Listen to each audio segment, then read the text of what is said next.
Fresh Juice. Sesaat lagi kita akan mendengarkan Fresh Juice Selasa 18 Juni 2024 bersama Feica Novi dari Jakarta. Selamat mendengarkan.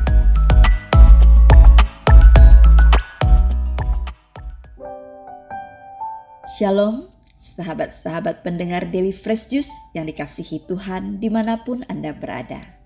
Senang sekali kita dapat berjumpa kembali pada hari ini, Selasa, tanggal 18 Juni 2024.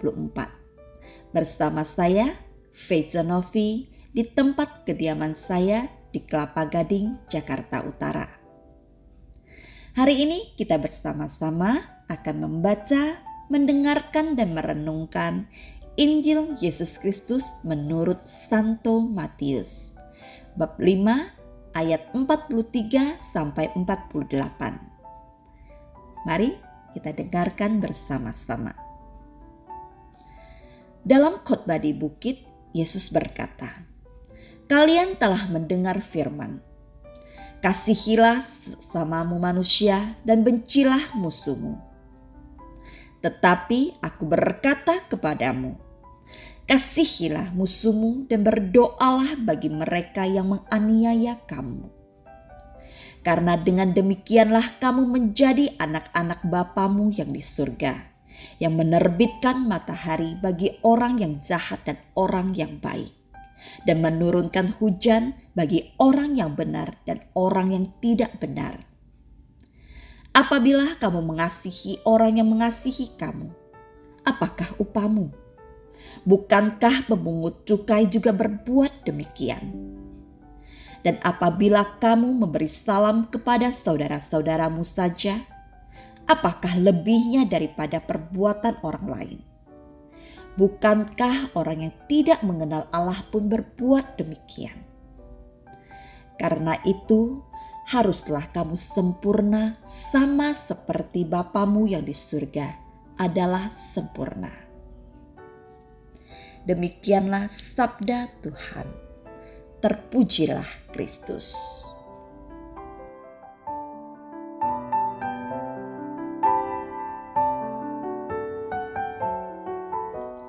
Sahabat-sahabat pendengar Daily Fresh Juice yang dikasihi Tuhan, di awal perikop yang kita dengarkan hari ini, Yesus bersabda, "Kalian telah mendengar firman, kasihilah sesamamu manusia dan bencilah musuhmu." Tetapi Yesus berkata kepada kita, kasihilah musuhmu dan berdoalah bagi mereka yang menganiaya kamu. Jika kita mempelajari lebih lanjut tentang perintah Yesus ini, maka kita bisa menemukan sekurang-kurangnya ada 8 ayat dalam Alkitab yang menuliskan tentang perintah ini, bahwa kita harus mengasihi sesama kita manusia. Di antaranya ada di kitab Imamat bab 19 ayat 8, Injil Matius bab 5 ayat 43, bab 19 ayat 9, 22 ayat 39. Juga ada di Injil Markus, Injil Lukas, surat Rasul Paulus kepada jemaat di Roma, Galatia, juga Yakobus. Intinya, semua ayat-ayat itu mengingatkan kita akan perintah Allah yang kedua, yaitu agar kita mengasihi sesama kita seperti kita mengasihi diri kita sendiri. Agar kita tidak menaruh dendam maupun menuntut balas kepada sesama kita. Menurut saya pribadi, itu memang bukan hal yang mudah. Namanya musuh. Ada yang berbuat jahat sama kita, ya balas dong. Kalau perlu jangan sampai lepas, jangan kasih kendor. Sumpahin sampai sengsara. Itu kata manusia yang lemah. Itu kata Feica. Tapi kata Tuhan Yesus apa? Tuhan Yesus bukan hanya meminta kita untuk mengasihi musuh-musuh kita. Dia bahkan meminta kita untuk mendoakan musuh-musuh kita. Ngapain Tuhan? Tuhan Yesus gak salah? Ya enggak lah, Tuhan Yesus tidak pernah salah. Tuhan Yesus meminta kita untuk mengasihi dan mendoakan musuh-musuh kita.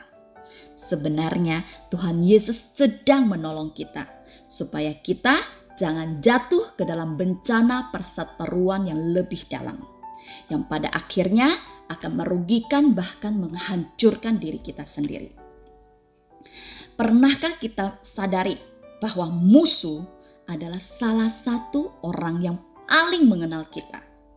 Bahkan bisa jadi musuh kita lebih tahu tentang kelebihan dan kelemahan kita dibandingkan dengan sahabat karib kita. Mengapa?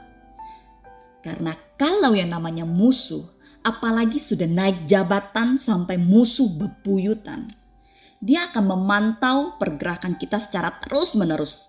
Kapan saja kita salah langkah, kita akan diserang. Kita pun sama. Ketika kita mempunyai musuh atau orang yang kita benci, secara sadar maupun tidak, perhatian kita tuh banyak teralih kepada musuh kita tersebut. Bahkan nama orang yang kita benci sering kali menghiasi mulut kita. Kita cerita terus tentang kejelekan dia. Dia itu kan begini, dia itu kan begitu. Akhirnya tanpa sadar kita sebenarnya menjadi pribadi yang sangat mengenal dan memahami musuh kita. Nah, hati-hati, benci-benci bisa jadi cinta. Karena benci itu singkatan dari benar-benar cinta. Maka dari itu, kalau mulut mengatakan amit-amit, ogah saya sampai cinta sama si A atau si B musuh kita, lebih baik diam-diam ampuni kesalahan dia dan doakan dia. Supaya kita bisa berubah dan minta supaya Tuhan juga merubah musuh kita itu. Perubahan harus terjadi dari dua belah pihak. Kita harus berdamai dengan sekurang-kurangnya dua pihak.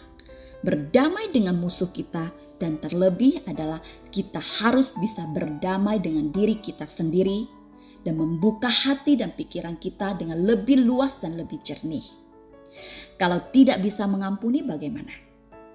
Berdoalah, minta hikmat Tuhan.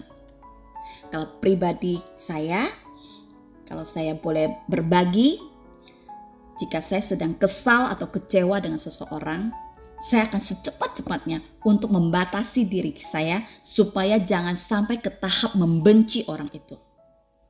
Biasanya kalau saya sudah ada hal yang membuat kesal atau kecewa, saya akan pergi ke gereja, ikut misa pagi, kemudian ambil waktu untuk merenung, berdoa sambil memandang salib Yesus yang besar di gereja. Karena melalui salib itu, saya selalu diingatkan bahwa ada satu pribadi yang sudah dikhianati, dikecewakan, disiksa sampai mati, tapi dia tetap mencintai orang-orang yang menyakiti dia. Dialah Tuhan Yesus yang digantung di salib itu.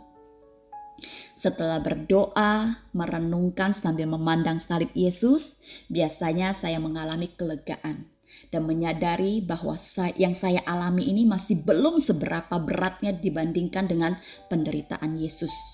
Jadi saya tidak pantas untuk membenci siapapun. Dan jika memang ada konflik, maka sedikit banyak pasti saya juga melakukan kesalahan dan sudah mengecewakan atau membuat kesal pihak lawan saya. Jadi saya juga harus introspeksi diri, mohon ampun sama Tuhan. Dan jika memungkinkan, saya akan minta waktu sama pastor untuk memberikan sakramen pertobatan.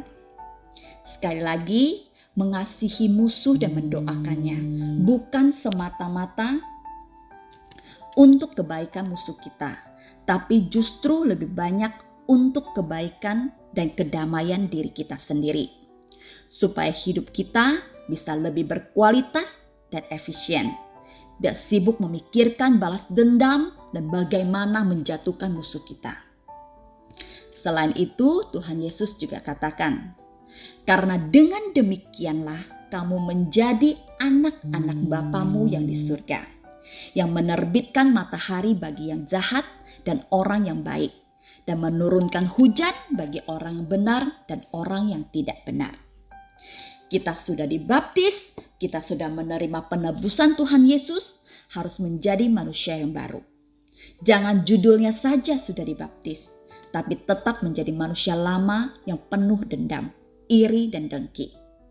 Kalau kita hanya mengasihi orang yang mengasihi kita, Tuhan Yesus bertanya pada kita, apa bedanya kita dengan para pemungut cukai dan orang-orang yang belum mengenal Kristus yang masih hidup dalam dosa? Oleh sebab itu, mari kita meneladani Tuhan Yesus, berusaha untuk melihat segala sesuatunya dari sisi yang positif, supaya kita tidak mudah untuk jatuh ke dalam dosa kebencian, supaya kita bisa lebih mudah untuk mengampuni dan mengasihi musuh-musuh kita. Sebuah pepatah bijak mengatakan, 1000 kawan terlalu sedikit, 1 musuh terlalu banyak.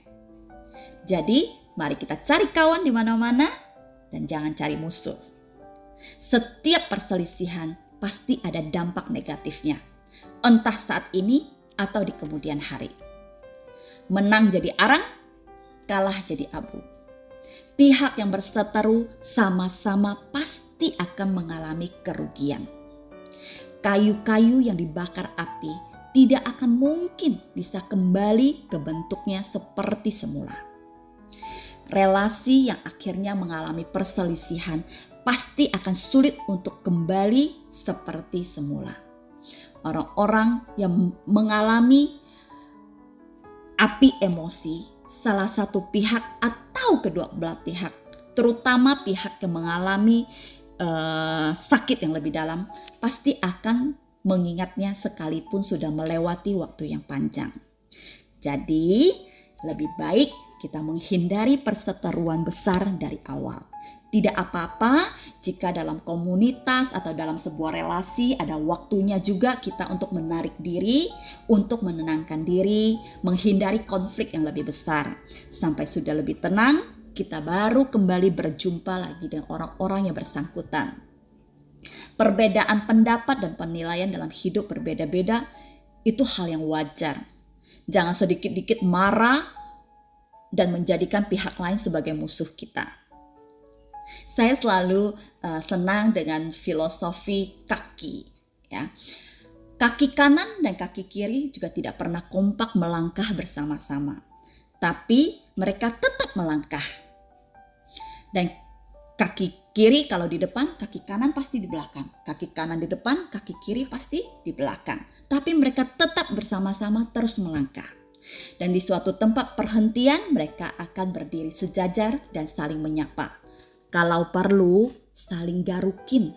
Kalau kaki kiri lagi gatal, kaki kanan bisa garukin. Kalau kaki kanan lagi gatal, kaki kiri bisa bantu garukin. Tidak apa-apa jika sesekali ada perbedaan pendapat, ada perselisihan kecil. Tapi jangan sampai kita bermusuhan. Supaya sewaktu-waktu kita masih ada ruang untuk saling menyapa. Lalu bagaimana dengan kasus-kasus kesalahan besar dan rumit? Itu memang sulit sehingga kita butuh campur tangan Tuhan. Dan untuk urusan-urusan lain bisa diserahkan ke pihak yang berwenang untuk penyelesaian konflik-konflik besar. Yang penting kita harus selalu menjaga mulut dan pikiran kita untuk tetap jernih dan berkenan di hadapan Tuhan. Jangan kotori mulut dan pikiran hati kita dengan hal-hal duniawi yang tidak berguna. Sampai jumpa. Tuhan Yesus memberkati. Salam Fresh Juice.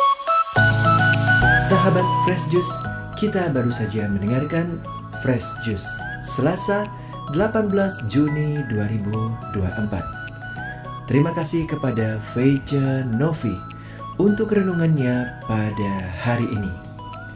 Sampai berjumpa kembali dalam Fresh Juice edisi selanjutnya. Tetap semangat, jaga kesehatan dan salam Fresh Juice.